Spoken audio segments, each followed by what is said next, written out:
Tulsa Music Stream. And now, your hosts, Scott, Jana, and Nine. You wanted the dirt on Tulsa. You got it.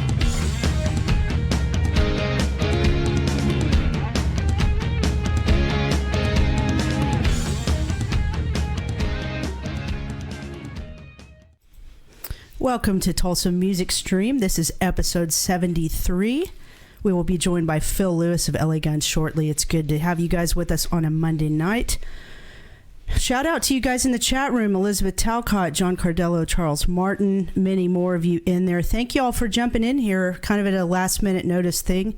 We didn't know Phil was going to happen tonight until this morning, so you just kind of jump when they say jump and enjoy the ride. We want to thank you guys. I want to remind you all that you can see us live, and you can also see the replays on YouTube, Facebook, Twitter, and Twitch. Awesome. Please make sure you subscribe to our YouTube channel. If you guys want to check us out in podcast format, where you just hear the audio only, there are the different platforms there: Spotify, Amazon Music, iHeartRadio, Apple Podcast, Google Podcast.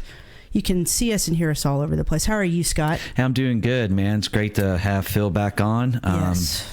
Chit chat with the new album that's coming out called Black Diamonds. And so they just released a new video called Diamonds. So it's going to be a cool conversation that we're going to have with him. That song is incredible. It's very moving. I've heard a few tracks off of this album so far. I haven't gotten to hear the whole thing, but it's not released yet, I don't think. Yeah, I know. It seems like, but it seems like that gets out to. That's all the what news. I'm saying. Yeah, I haven't been privy to any leaks or anything, but I have seen the 3 videos, and man, LA Guns just continues to crank out top quality music. I think they're working with a great producer. We're going to talk about him with Phil when he comes in. But man, I mean, it's just, we are just chocked full of guests coming up. It's funny. This is kind of a feast or famine deal. Like we'll go for a little bit and not be able to get anybody, and then they just come in a big string. But we have one Thursday, Bruce Kulick. Wow. Of Grand Funk Railroad and of course Kiss. Yeah. But that's a gear-only conversation. He requested specifically that we talk about gear-only that night, so we're going to honor that, and all you gearheads can get in here and enjoy the gear talk with Bruce Kulick. That's not going to suck at all. Yeah, and tonight we are nineless, and so he's got some other priorities, so he'll be joining us this Thursday. As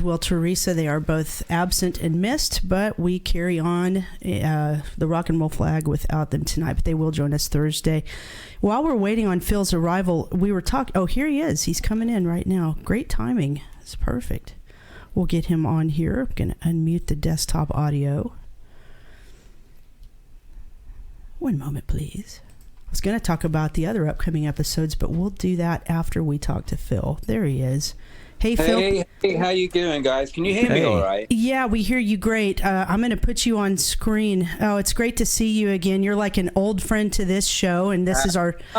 When I saw you guys were doing this, it was like, oh, yeah, my buddy's in Tulsa. I'm so glad you remember. The last time we chatted with you was at the IDL Ballroom, and we were saying goodbye to that place, and that was such a fun chat. We had him in the studio, and then we did an on location with Phil, and now it's appropriate that we have to have him on Zoom.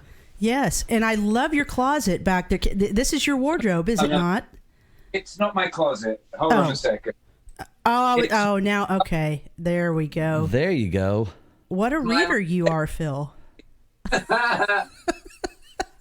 He's a man of many books. See that? Love it. That's great. That is awesome. Well, we're so glad to have you back on with us. There's a lot to talk about. We, of course, want to compliment you. I'm going to put this on screen so everyone can see it. Another fantastic release by you guys, Black Diamonds. Its official release date is April 14th on Frontier Records, 11 tracks. We've had the pleasure of hearing a few of those, including Diamonds. Wow, so good. Tell us a little bit. I know Tracy is extremely excited about the album. He said it's on repeat. He can't stop listening to it. Do you share that equal excitement about this release? I certainly do. And I knew it's first time I heard the music to Diamonds that I knew it was going to be a monster. I knew it was going to be something big, something epic, and it really didn't disappoint. It didn't disappoint at all. And there's something really cool about the making of this record, and specifically that song. After the last record that we did, it was called Checkered Past. That was when we all recorded at home in our studios during the pandemic. This record, this Black Diamond record, well, we were all back out on the road, back together in a room. We were all cooking. We were like a bunch of chefs all sitting around making this fantastic stew. And we were like recording on the tour bus, on the tour wagon, on days off, sometimes after a sound check, on the Kiefer tour, on the Sonic Slam tour. And it was just incredible how much fun it was, how organic, and it was just great being around each other after the sparseness of the record before that. Now, I mean, we're on the road, and road's got its own issues. It's got highs and lows, and its own challenges. But there were these moments that it was just us, just like rocking out, going over these tracks. Tracy had his laptop out, and Johnny was putting bass down on a couple of the songs. And it was just amazing hearing it coming together like that, as I said, especially after a really boring stay-at-home record. Right. And one of the things you always hear artists say is that the worst part of a musician's life when you're doing it at a full-time level is the downtime between shows. So what a great way to kill that downtime by recording and coming together as a unit like that. So are there any I'm trying to picture recording on a tour bus. Can you give us kind of a bird's eye view? How does that work? Right. Well, you first of all, you're so right about what you say. The downtime is excruciating. I mean, it is. It can be like 23 hours, right, between shows, and you're just sitting there on the bus, and you're like checking your email and doing Reddit and all that. So, but essentially,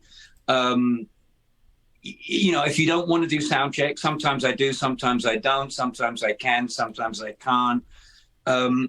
It really is an excruciating amount of time off. And days off when there are no gigs, that's even worse. Right. Because 24 hours of fuck all to do. Right. So it's, Tracy's what I describe as a bus hermit. He's not big on hotels and fancy showers and saunas. He's kind of a bus bug. Right. And he'll stay on the bus even on days off, because it's just he's got all this stuff, and that I can't get off the bus quick enough. Right. But he likes it, and so we all leave him. We all go to our rooms. We all shower, not together, but we get get some proper food. And it's good to stop moving. Stop the motion, because there's a lot of motion. Sure. On those wagons, on those buses. Yeah. But he likes to stay on the wheels, and so we got a big fridge on the bus, and I've got all my stuff in it. I got gin and tonics, I got smoked salmon, I got all my favorite stuff, all the things I need. So rather than take that up to my room, I just pop down from my room down at the bus and just make a cup of tea or a drink or a sandwich or something. So I open the bus door, and there's three of them. They're jamming right there. They're putting down the bass to like a drug, and it was like, fuck, this is so good. This was such an amazing. I didn't know they were doing it, and. But I was okay. They let me stay, because it's like, well, I can sing it for you if that would help. No, yeah, stay. I want you to sing it, and it was fucking magic. It really was. And so, Yeah, they're more spontaneous than like, well, we've got 4 hours after sound check, so let's do it then. Because we weren't on any time constraints. It was just something to do, you know? Yeah, and sometimes when the pressure's off like that, that's when the creative juices really flow. I've got one question that kind of tails onto something you just said. I'm gonna turn it over to Scott after this, but yeah. So you talked about you guys are creating this on the bus, and it kind of leads me into my question. I know Mitch Davis is like your secret weapon. I mean that's your guy, right? So are you crafting vocal melodies on the bus, or is that process of the creation? Do he and you mainly work out the melodies after the music is laid down? Exactly. Okay. Exactly. You know, Tracy's very, very prolific, as we know, and he can bang out songs. He can bang out 4 songs a day. I need a bit more time, you know. So Mitch is he's a big time ally for me, and he's a singer, and I do all my vocal recording. I guess the best way of describing Mitch is he is our Mutt Lange. You know what Mutt Lange was to Def Leppard? Of course. I think it's really fair to say that Mitch, for me anyway, personally, vocally, as a vocalist, I've just, you know, become like so much better. I've learned so much, and he, when he writes, he thinks with me in mind, and you know what I can do, what I can't do, and you know I just you know, and as soon as I hear the skeletons of these songs, I've got all these amazing melodies in my head. So yeah, getting together after it's all recorded musically and going, okay, here we go, let's roll up our sleeves, what have we got? And it's a great process, you know. It usually, this last one took about a week. It was intense, and I just gotta say, you know, it was the tour was a lot of fun. It was a lot of work, and it wasn't without its challenges. But I finished that tour, and then I took about like 7 to 10 days off before flying out to New York to get started with the vocals.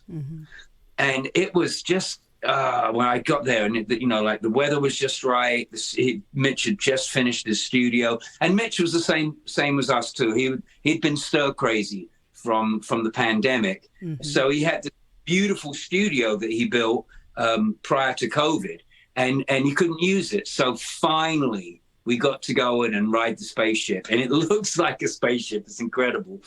I honestly, I think Mitch is very much our as you say, our secret weapon, our invisible member. And Tracy and Mitch have been working prior to me doing the reunion, so I was already aware of what they were doing together, and I really liked it. Yeah, his use of delay is brilliant on your vocals. It gives it that extra layer of eeriness. It's just so fantastic. I know, and he does all of that. That's his thing, you know, the production, and when the first time I heard "You Betray," and it was like that backward echo, delay, reverb. It was like, damn! It's just like it's so different. It's so, I don't know, for a better way. It's sort of Pink Floyd. It's Cure. It's got, you know, he really is so into his effects. He is what Tracy is to guitar pedals and amps. Right. Mitch, microphones and vocal effects. Amazing. Yeah. So April 14th, Friday, April 14th is your the day that the album Black Diamonds drops.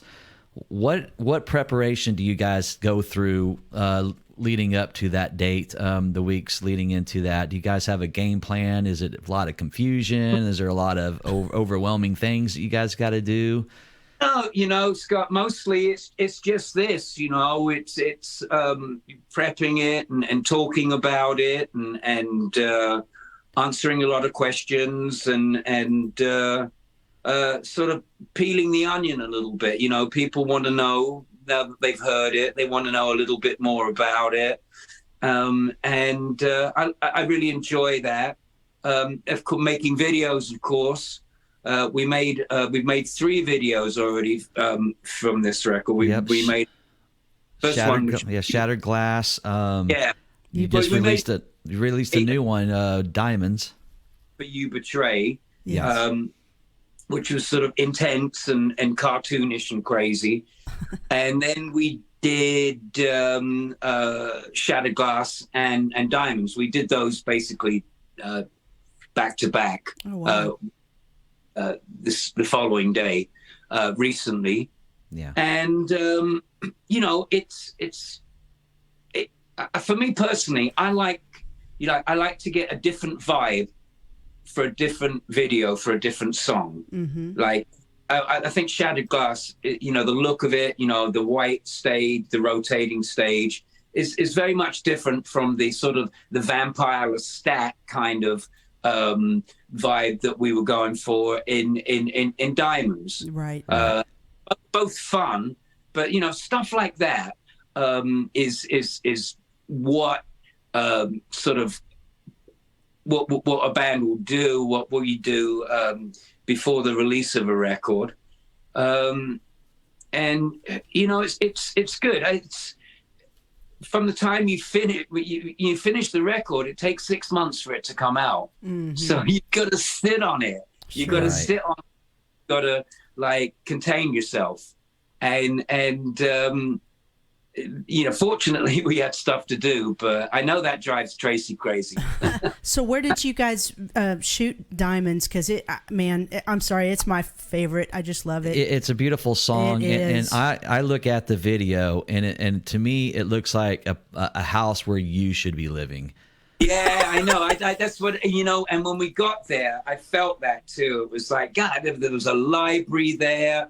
There was a ballroom. It's in downtown LA, and it isn't a residence at all. It's just a series of big rooms, stages. It is purpose built, but with a vibe to it. Like where we shot the actual video itself there's a venue there. I mean, and there was a stage, and we could have set up there, but that would have just limited our room. So we did it widthways instead of down at the end.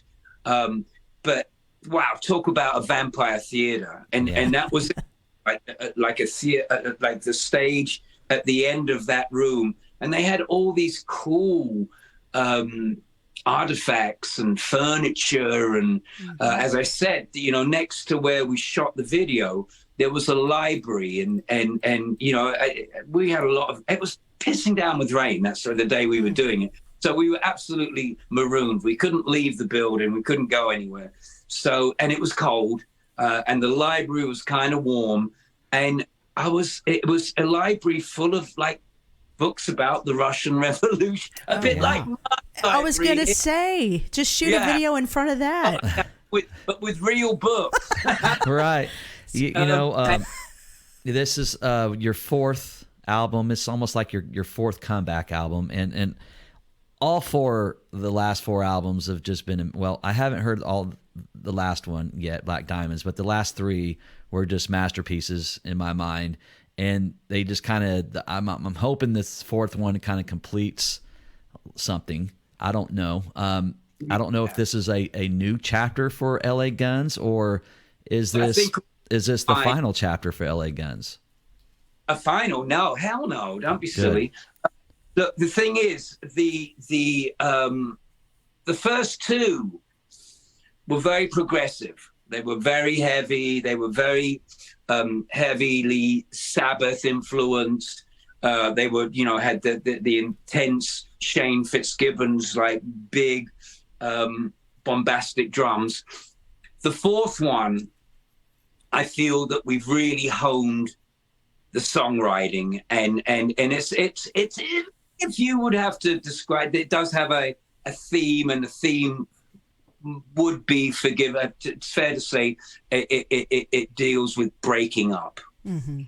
And it's a lot of breaking up in this song, a lot of shattered glass, a lot of melancholic moments.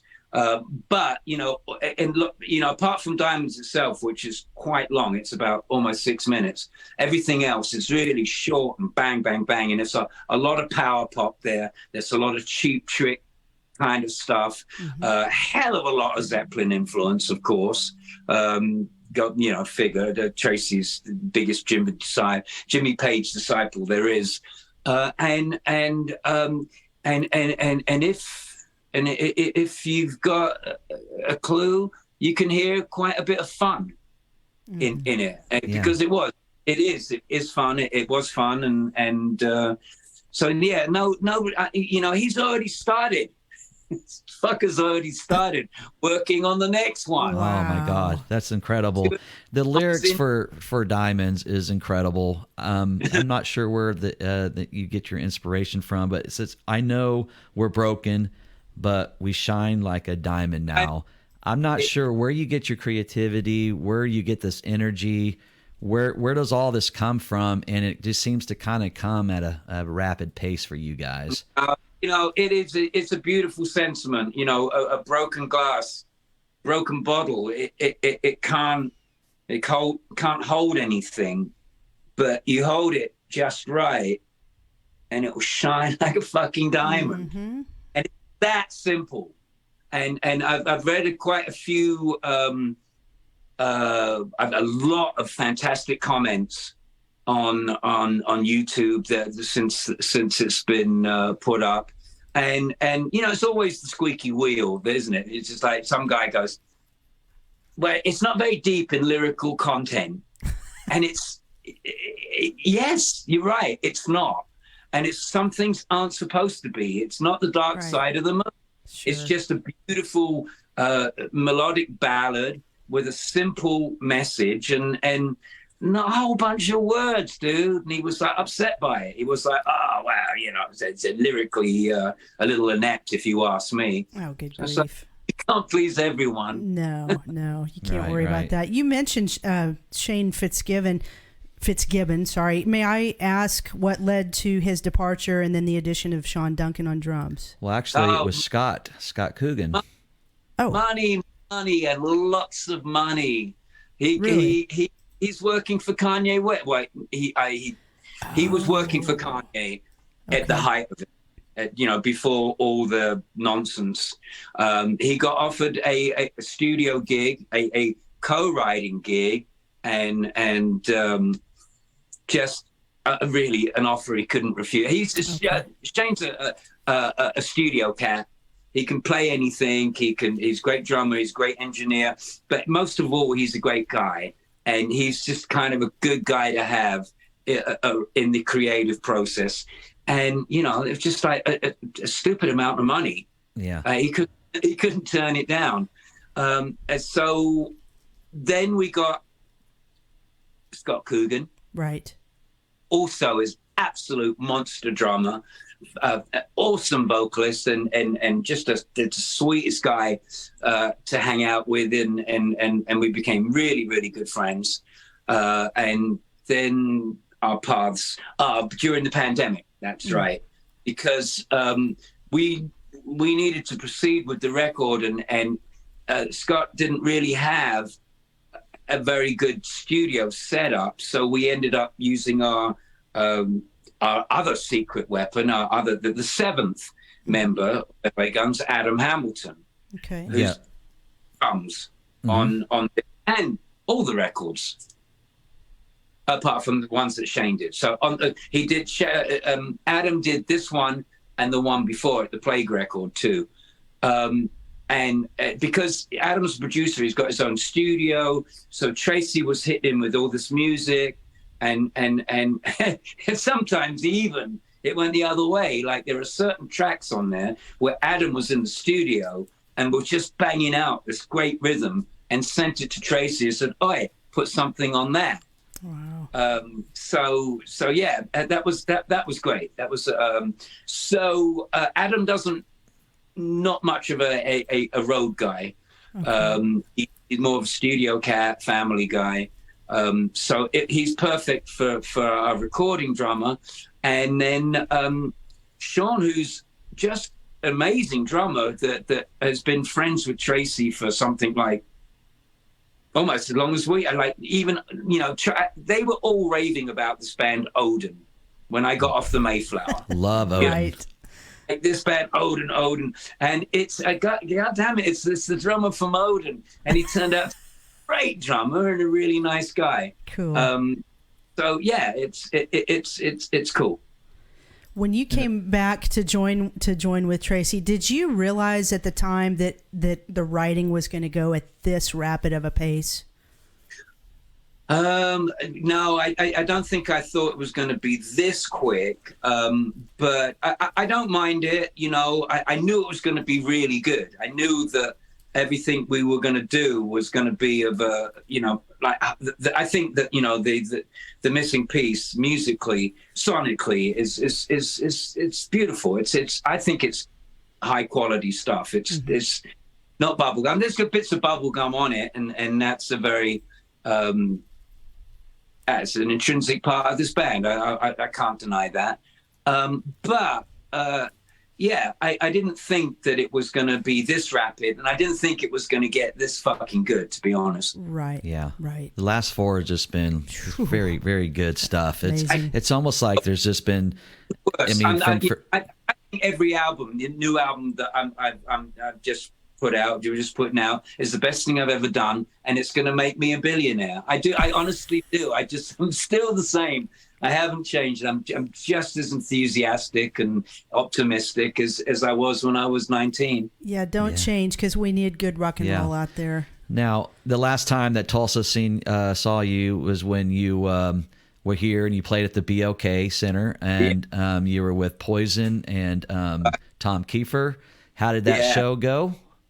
I'm still hungover. Lots of wine. Oh my God, the wine was flowing freely, was it not? It was awesome. It was a party. It was the end of tour party. That was the end of that summer run that we did with Tom, and it was just a magic night. And then when I heard that Poison were going to be added to the bill, and those guys were so cool. We were all hanging out and backstage and the catering, and it was really, really cool. Because Tracy's got history with those guys, sure. Even though they recognized him at first with the beard. Oh, that's funny. It was a great gig, and so for people that don't know, there's a secret room in that stadium, in that arena, and you can walk by it 100 times and you won't know. It looks like a janitor's closet, but there's a lock on the door. You get the code, you open it up, and it's like a 3-room speakeasy. It's absolutely amazing. It's so cool. Wow. And that's how my night ended, and apparently I was having a great time, and that's what they tell you. Early flight out, and I was like, I'm never drinking again. That's funny. Well, that was right in the middle of the summer tour of the stadium tour with Motley and Poison and Def Leppard, and so they just kind of did a one-off. It was almost like you guys got a little taste of the stadium tour yourselves right here at the BOK. Very, very exciting, must say. You got just announced not too long ago, a couple of weeks ago, you'll be playing here and Pryor at the Rocklahoma 2023. I know, I'm so excited. I've never done that before. I was going to ask you. I couldn't remember if you had or had LA not. Guns have been here, but not with Phil. But not with Phil. No, they've been there in various incarnations, but no, this will be like the real deal.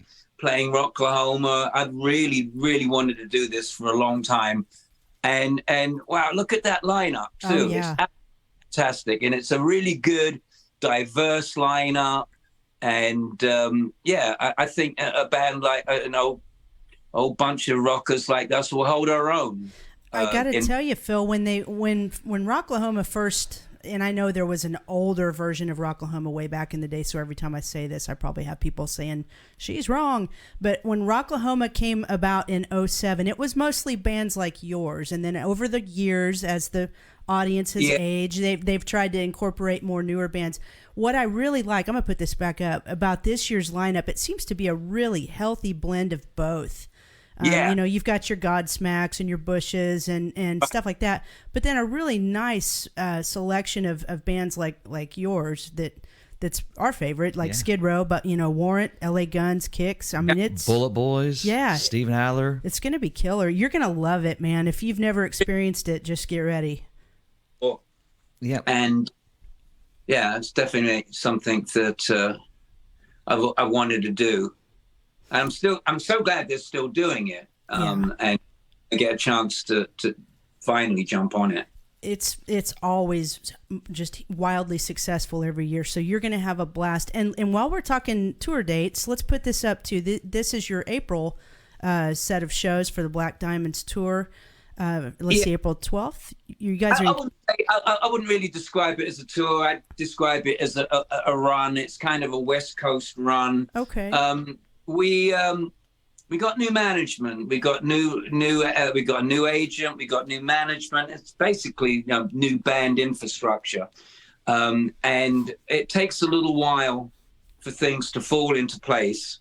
And that's what's happening right now. It's falling into place, and we're doing our own shows, local shows that are easy and accessible for us to do, while everybody figures out the logistics of it. And then, but we do have, I know, like later in towards the summer in June, July, we've got East Coast stuff just to be added. But I really, wouldn't describe it as being an album release tour. Gotcha. It's actually a gaggle of dates in and around LA that coincides with the release of the record. Not to put it down or anything. Right. But just that's the reality for me. Okay. So you mentioned you have new.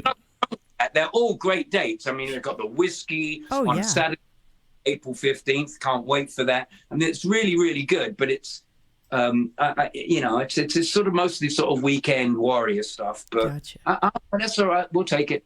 Absolutely. Cool. So you did mention that you have new management. You recently were in an interview where you described or that Scotty's no longer part of the team. He was kind of the bridge between you and Tracy. Yeah. And there was at one point you almost felt like you were going to step back and move on from LA Guns, but then new management, I guess, turned things around. It broke my heart to see him go. I knew he was going to go, and I always said, don't go, and I begged him not to go for a long time.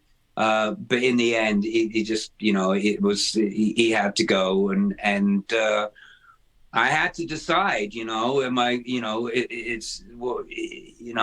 and always for me, it's about the music, and there was a whole shitload of drama that went down days prior to us doing a couple of shows in Vegas at Vamped. And a lot of bullshit, fuck you, fuck this, I'm not doing this, I'm not doing that. But we had a show to do, and it's in our collective DNA. If there's a show to do, we do it. Right. So we did the show, and it was like the minute the music started, the minute we started playing, all that bullshit just flew out the window. None of it mattered. None of the insults, none of the none of it mattered. It's that first, I don't know what we played, like Cannonball or Over the Edge or something like that. And I was like, no, I'm not leaving. I'm sorry that Scott had to go, but that's just not enough of a reason for me to leave. And he understands that, and I've just got to grow up a little bit. I just explained to you that during the early stages of the reunion, Scotty was such an integral part of it, and there was just this team he had around him, and just the band and everything, and it was just it was so nice to be around someone that had their shit together, and he did, and he was a big part of why I agreed to do it. But that was a long time. It was 5 years ago. Yeah. So you can't expect it to be like that. It's not going to be Yellow Brick Road like that forever. Sure. And Tracy and I, we had to accept that we're at the end of the day, the buck stops with us, and we got to be grown up about it and get our shit together and get on with each other and be leaders, and that's what we're doing. So, ready to go. I mean, what a stupid time to leave a band that would be, and it's just like, no. I mean, it was the gig that did it, the album, and just the legacy. I couldn't let it end like that. Yeah, and especially with you guys at what I consider to be the top of your game. Your voice is not degrading like some of your cohorts who are, of course, it's just nature. As you age, sometimes your voice tails off and what you can do, but it seems like you are truly getting better all the time. And you've, like we talked about, Mitch Davis, getting the best out of you all the time. It truly would be a shame if you guys just hung it up. So we're certainly glad that you did not. I couldn't do that. I live in Vegas now, and Sebastian Bach moved out here, and we've become quite friendly. We've always been friendly, but like a couple of singers, and getting together and sharing tips and stuff. And he just turned me on to a vocal coach that I used way back in the day. And it's funny, because when we get together, we talk about, he's very disciplined about his voice, and he too still sounds absolutely fantastic because he has that discipline. And we kind of like share points, share warm-up tapes, and it's really good to have that. And he's a big influence. Yeah. I've got to say, and a good one. Well, mostly. You remember that night that up here at IDL that he put Eddie Trunk on his ass, right? You remember that? Oh my God, the birthday cake! You got the hell out of the way. Yeah, you were. Oh God, I saw it. I mean, when you see Eddie going down horizontal like that, that's probably the best thing to do. It was like shit. Oh yeah. But he took it well, and it was all in jest. Sure. Yeah. It's. But I know. Tulsa, I've had so many good nights there. As soon as I saw it was you guys, I was like, "Gonna get myself a drink." And talk. That's so sweet. Well, we never know if our guests remember us, so that means a lot that you do. But we always enjoy having you on. Yeah, that middle chair. Yeah, normally, by the way, our third host, Nine, he's actually at band rehearsal this evening. He couldn't join us, but let me switch to the side shot. I'm going to show you who his fill-in is. It's a cat. He's not contributing much right now. He has no questions. I've got one screaming at my door right now. It's like, what's going on in there? We won't keep you a lot longer. Do you have time for a couple of viewer questions? I think he's going to go get an animal. Is he getting the cat? Yeah. No, I'll just see if the cat's going to knock the door down, see if it showed up. But yeah, no question. Yeah, go ahead. Okay, fantastic. So I've got one from Dustin Little. He said, any tour locations the last year or so that surpassed your expectations as far as the crowd, energy, or hospitality? Going back to that Tulsa gig, that big arena, that was pretty magic. Yeah. I do remember Nashville being pretty amazing because it was there were lots and lots of good gigs, of course, and they were, how could there not be with Tom Kiefer and Faster Pussycat? But there was just something personally. By the time we got to Nashville, it was a long tour, and it was like close to a couple of 3 months. And I'm no spring chicken, and I hadn't toured like that consistently, been away for 6, 7, 8 weeks like that since my 30s, my early 30s. So it was definitely a challenge physically and vocally. And I just felt by Tulsa that that's it. You know, the hard work's over. We had like 2 or 3 more to do, and I knew I could do them on my head because it was, you know, I had a couple of days off here and there, and that was magic. And it was a cool venue. It was an old car factory. It was a couple of the shows that we did were these really cool old converted factories where they stuck a stage down the end of the room, and you know, the acoustics aren't fantastic, but just turn it up. Right. But yeah, that Nashville was one of them, and as I said, Tulsa was our gift at the end of it, because, you know, it wasn't actually we got home, we were home for like a few days, a week or so, right. and then went back to do that. So it was kind of like a one-off, but we all knew each other and we all knew what we were doing. You know, all the crew, all the bands knew each other and everything. So it was like, you know, we hadn't left. So it was, but so many. And it's not just the big stuff, you know. It's like it could be, you know, funny. It's like when our bus broke down and when we were stuck in a little diner in the middle of Mississippi, and you know, they'd never seen anyone like us, and we'd never seen people like that. But it was like 90 minutes of the funniest banter. We were like ask us anything you want, and stuff like that, you know. It's that's the magic of being on the road. Tulsa's kind of become your second home almost, isn't it? I love it, you know, and I'm going to miss that little room that, you know, what was that called where I did the acoustic show? IDL Ballroom. The IDL Ballroom. Yeah, wow, what a cool little room that was. It's like, hopefully they'll find something on that level. Definitely. Now, recently, and of course, you said you got new management and everything, and hopefully they're going to coordinate a new tour that goes with this new album.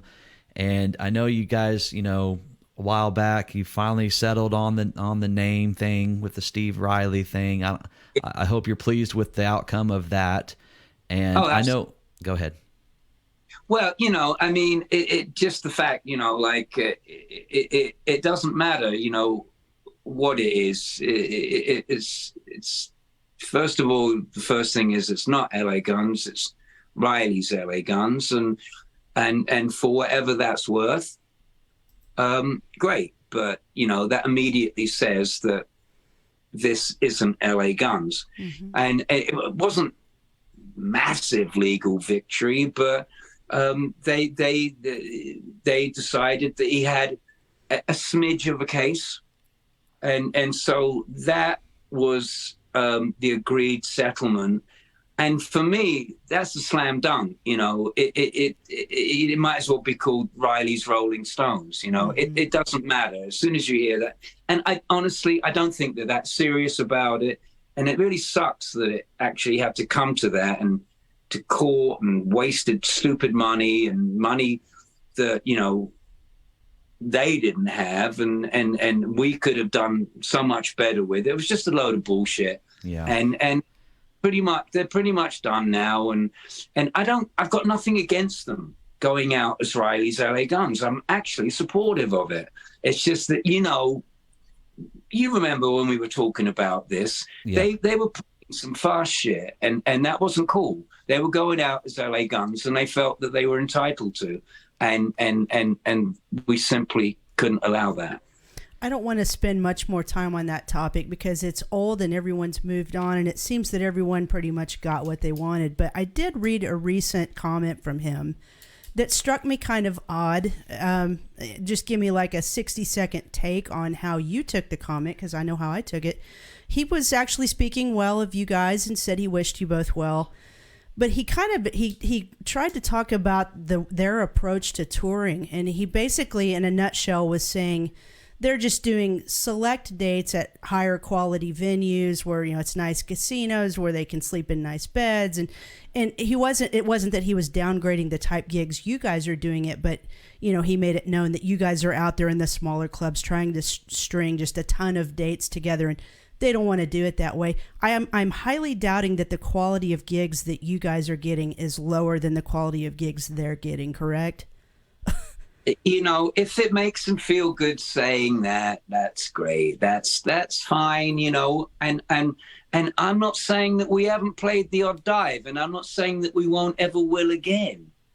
But shit like that doesn't bother me. It doesn't bother Tracy. Mm-hmm. We play shows. We play big shows. We're playing Rockla-fucking-Homer. You know, we're Absolutely. doing, right. You know, really, really good stuff. I don't feel.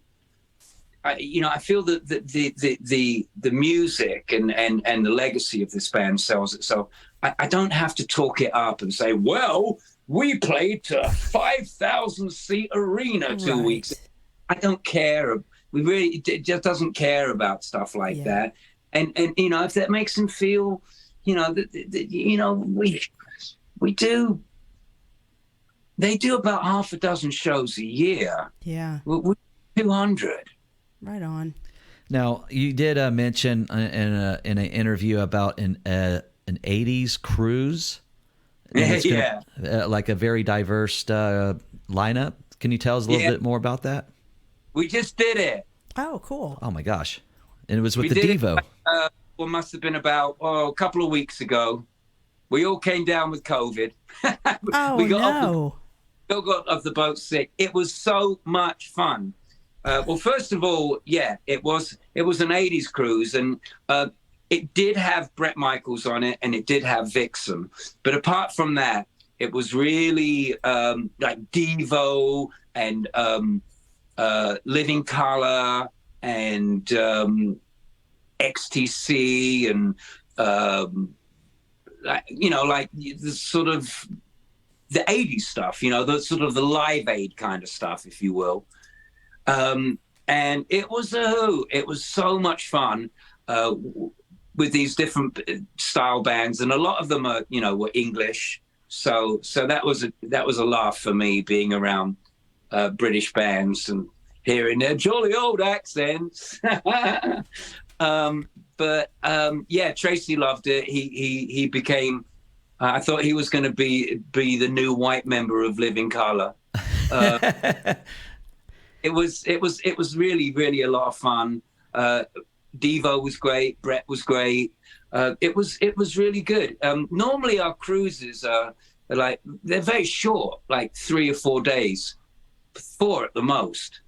This one went on for a week, and I think we left on Wednesday and got back on Wednesday, and I really felt like that we'd been out at sea for a month, but it was nice and good people, easy vibe, but and very different type of fans as well. You know, not just typical sort of Rockla-Homer M3 kind of fans. It was like, you know, Devo fans, the bit quirky.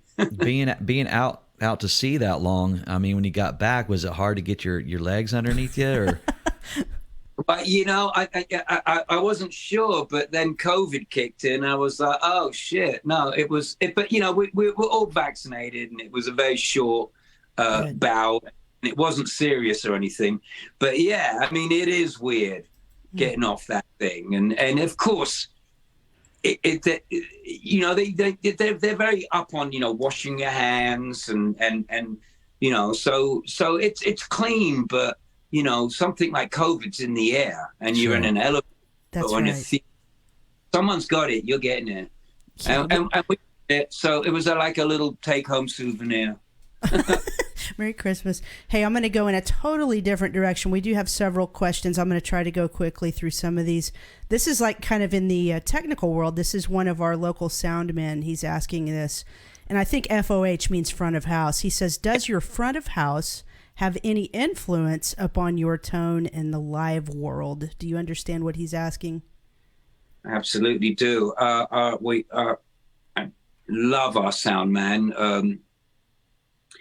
A guy called Pilgrim. He's been around for a while. He's been touring for decades. He's done everything. He's with Def Leppard. He's out with Lita Ford at the moment, and he is really good, isn't he? I mean, he really is, and he's consistently good, and doesn't matter the room, a big room or a small room, good gear, bad gear, he'll make it sound as good as it can sound.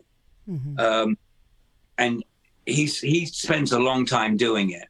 You know, some guys come in, knock up the faders, bass drum, kick drum, blah, blah, blah, blah, rhythm guitar. All right, let's go, vocalist, let's go. But no, he takes hours. Yeah. And sometimes it can drive us crazy because we're all ready to play. And he's like, no.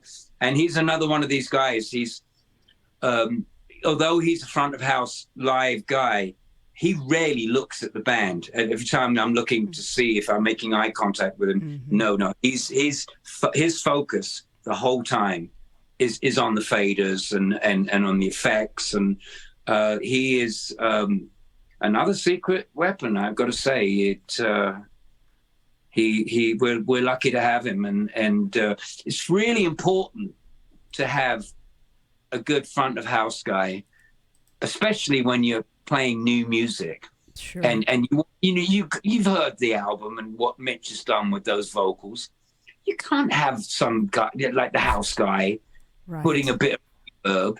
It needs more than that. You know, it's a production, and we take that very seriously. So yeah, he does play a huge part. Yeah, I've always viewed those guys as basically as part of the band. I mean, they can certainly make or break you. There's no doubt about it. Oh, sure. No, he's great. He's a great guy. He's a London guy, and he's just a great guy to have around. And yeah, we love him. Shout out to Pilgrim. Leslie Bailey Allard says, "Can he explain the devil mask?" He's gonna go get it. This is great. Oh my gosh! Don't scare us now. Oh Lord. There it is. I don't know what you mean. That's kind of creepy, Phil. No, it's good because it's one of the few masks that you can actually sing. That's true. Yeah. But what I loved about this one is that, well, you know, come on, it was the devil, you know, and there's a song all about devil. And oh, of course. Me, I love it. I've got a sense of okay. I love to dress up, and it was just a fun part. So some of my more right-leaning Christian friends were like, "You are joking, right?" And I was like, You know, we always bring up guitar players and bass players and drummers, and we always ask about their gear, but we've never asked a vocalist, lead singer, what kind of gear he uses. Now, what type of mic, wireless mics and in-ears do you use? I don't use in-ears. I tried that and I didn't like it at all. It's like being in another room from a band, you know. I just really felt isolated. And you know, I don't like all that wire. I don't like all that stuff attached to me. I don't like having a pack on my belt and wire running up my back and shit in my ears. And that was never part of my rock and roll fantasy. That was something that, you know, Tracy's loud as fuck too. And God knows some nights I need it. But, you know, my right ear's pretty good. So, you know, I as long as I can sort of pitch it, I'm all right with that. So I just use a regular 58 wireless mic, and you know, Pilgrim does a lot of stuff with the effects, and I'm sure he uses like harmonizers and whatnot. But for me, if I'm like doing a get up and jam kind of a thing at a bar, I'll tell the guy to put on a bit of reverb, a medium-sized room reverb, and then just a 50 millisecond, a half a second delay delay, delay. So it's like hate, hate, Yep. hate, hate. So that's all I need in that, and a little bit of reverb, and I'm good to go. I've been using in-ears for about, 6 years now. I still hate them to this day, but I will tell you, if you ever think you want to try them again, the only thing that works for me is I have to get the ones that allow some ambient noise in, because the ones that don't, it's so sterile and you feel like you're in a studio setting, and I hate it too. That's exactly that was my feeling about it too, and it's intriguing that they've actually incorporated some external sound to it, because I couldn't bear it. It was just like, no, I'm old school. I know. I like it loud. I like it distorted. It doesn't to be exactly the right frequency. I don't give as long as it sounds all right, and I can hear it and you can hear it. That's my job. I feel you. What is your social media of choice? What part of is it Twitter, Instagram, Facebook? Where do you like to go and talk? I don't like any of it. I really, really don't like any of it. I knew that was coming. I had Tracy wanted me to do an Instagram account, and I did it, and I guess the objective is to build up a following, and I had a pretty healthy following, and it was just all band related, and but then I got hacked, and it was just such a and it was just like trying to get back my the page or whatever the fuck it was, and it's like I can't be bothered. I couldn't care less. At the end of the day, it didn't make any difference one way or another. And ultimately, I felt kind of liberated, because I wasn't wasting my time doing that. And I've got a Facebook, and that's pretty much just to stay in touch with my cousins and family over in Ireland and Scotland. And it's just nice to see, like the new cousins and the babies and stuff like that. Mm-hmm. I have a very, I'm really interested in history, local history, English history. I like cars. I have the groups that I follow, I think you'd find pretty boring. And now, I'm certainly, the last thing I'm looking for is a little bit of romance. Let's be 100% clear about that. No, I'm not interested in any of that way, shape, or form. I mean, it's just one of the things that are out there. I participate in it, but I can't.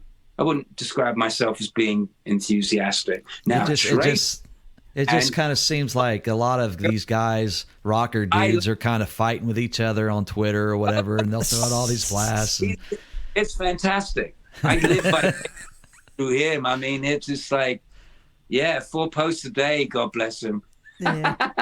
If we could rid the world of social media and in-ear monitors, it'd be a better world, right? Well, I think you're starting to get my frequency now.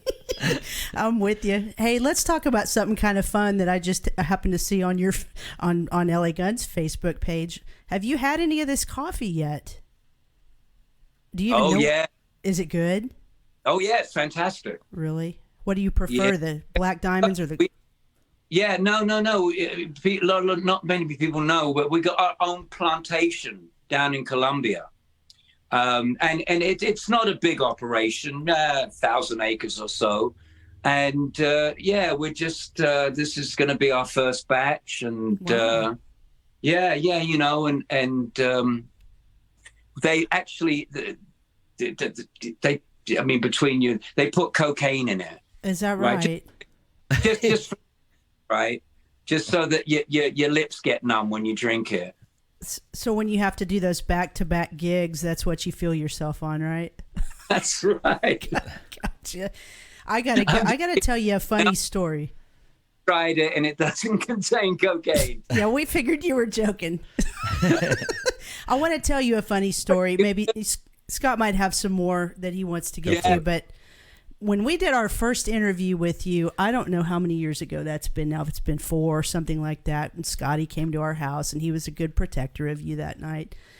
You gave us a phrase that night that Scott and I still use in our home to this day, and it was when you were relaying your story about you were sitting there one day with your bandmate and you were contemplating, this was when you were in Girl, you guys were contemplating if you were going to go ahead and go to the show to open for Kiss that night. Yeah. And what you told us, now we use this phrase anytime someone irritates us or does us wrong, you know what we say to them, and this is because of Phil Lewis. We say, "Fuck 'em, Bryson." Do you remember telling us that story?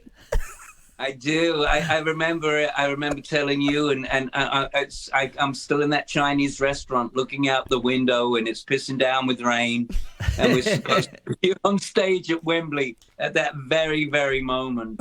Yeah. Oh, that's funny. I'm glad you remember that. Oh, that phrase lives on. I mean, we pull it out all the time. Someone does us wrong, we say, "Fuck 'em, Bryson," and it's that simple. It's good stuff. Wow. All right, well, I better go now. I gotta. Okay, bud. Yeah, it's been an hour. Hey, Really good talking to you, and if I don't see you before, I'll see you at Rocklahoma, of course. you Okay. definitely will. And everybody go out and get Black Diamonds. It's- April 14th. Yep. We'll see you on the road. Thank you for your time, Phil. Have a great night. Guys, great talking to you. You too, bud. Okay. Bye-bye. Bye. Okay. Oh, that was great. I'm so sorry we didn't get to a lot of your questions. He had a hard stop on the top of the hour, or the bottom of the hour, you could tell. It is 7:58. Thank you, Phil Lewis. Amazing as always. Probably another interview going. Probably. I don't think he wanted to go, but he needed to. That's great. Thank you guys for watching. Man, I love talking to that dude. I must admit, we were like, man, we've talked to him twice before. I hope we have enough to fill an hour. Oh, man. Easy peasy, no problem. Absolutely. Good dude. But hopefully he'll come in the chat room, and hopefully he'll answer some of your questions, and at least hit like on some of them, and that'd be cool. Definitely. But yeah, he's probably got things he had to do. He only could do 7 o'clock, and you know you have to understand it's what 6 there. Well, let's see. They're 2 hours, but yeah, it's 6 o'clock now. I'm sure he has another interview because they have this album to promote. We didn't get to put it back up on screen when he was still with us, but I do want to put it back up if I can find it. Here it is. Black Diamonds. Man, the stuff we've heard off of it so far is phenomenal. And I think they just keep getting better with each release. So you guys make sure you pick that up. It comes out April 14th on Frontiers. 11 tracks of LA Guns goodness. You guys are going to love it for sure. So let's talk a little bit. We told you at the top of the show, you can always catch us live or on the replay. And for some reason our YouTube wasn't going live. Really? So we'll have to figure what's going on with that. There was some sort of a notification thing that popped up on the Is that restream. right? It was telling us something. But anyway, yeah, you gotta make sure you guys subscribe to our YouTube channel, hit that like button, hit that subscribe button, as well as our Facebook page. You can hit our little notification when we go live there. It'll let you know, give you a little notification. We are also live on Twitter, and follow us there. And we are also on Twitch. That's one of the mysteries I haven't really worked too much on was our Twitch channel. But, one day maybe we will. And we are also on audio. And you can not watch, but you can now hear us on the podcast platforms: Spotify, Amazon, iHeart, Apple Podcast, Google Podcasts, and so many more. I mean, there's like a bunch. No, there's not much more than that. There is. That's pretty much it.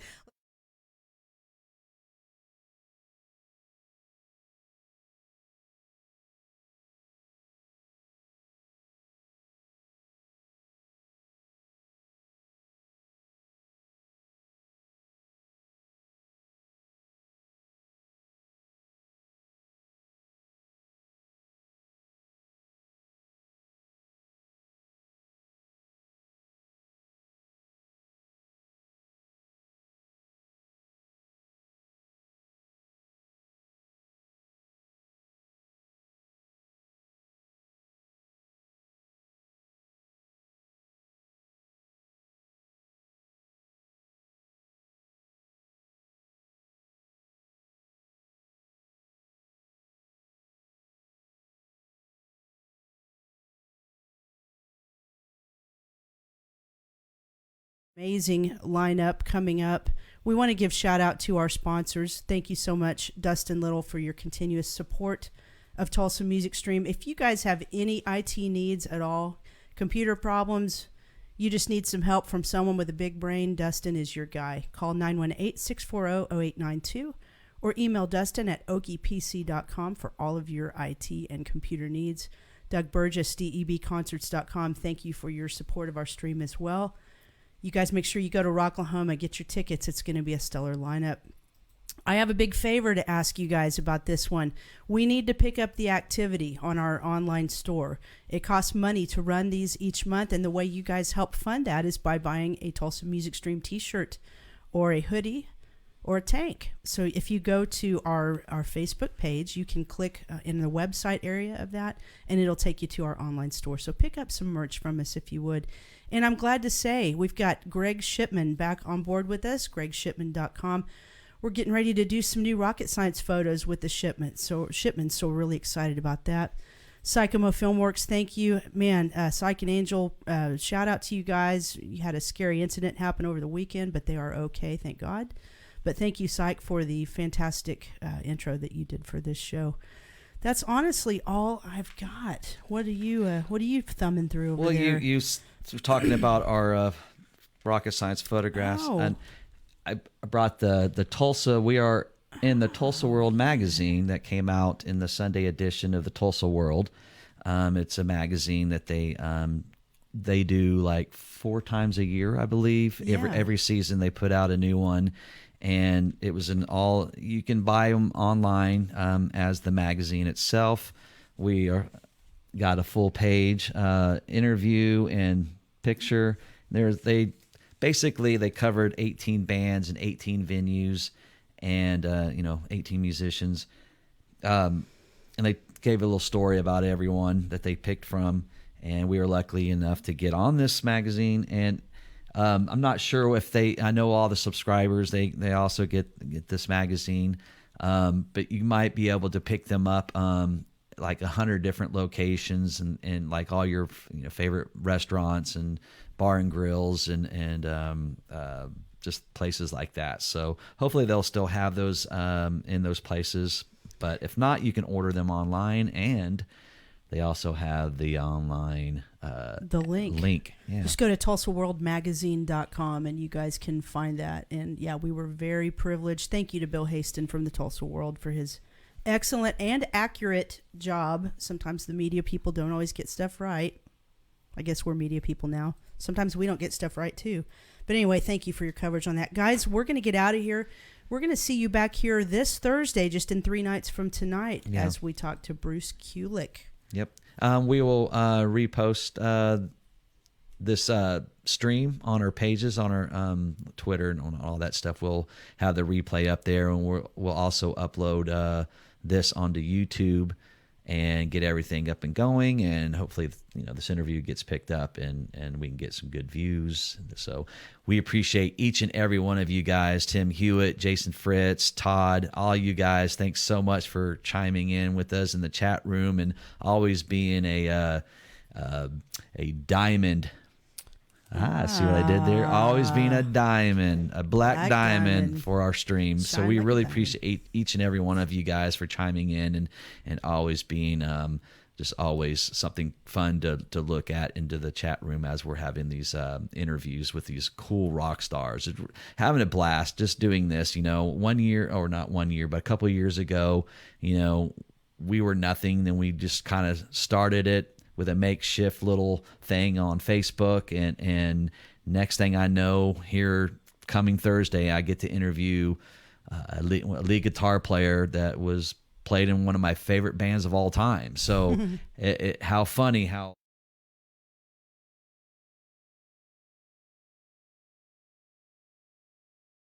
guys watch our stream and help us spread the word, pick up a shirt, tell your friends about it, share our streams and all that good stuff. But everything that you guys do, I really appreciate it. So, and we all appreciate you. Definitely. Couldn't have said it better myself. You all have a wonderful night. Have a great week. Be safe. We'll see you back here Thursday night at 8 p.m. Central with Bruce Kulick. Have a great night, guys. Thanks for watching Tulsa Music Stream. Bye, guys. Bye.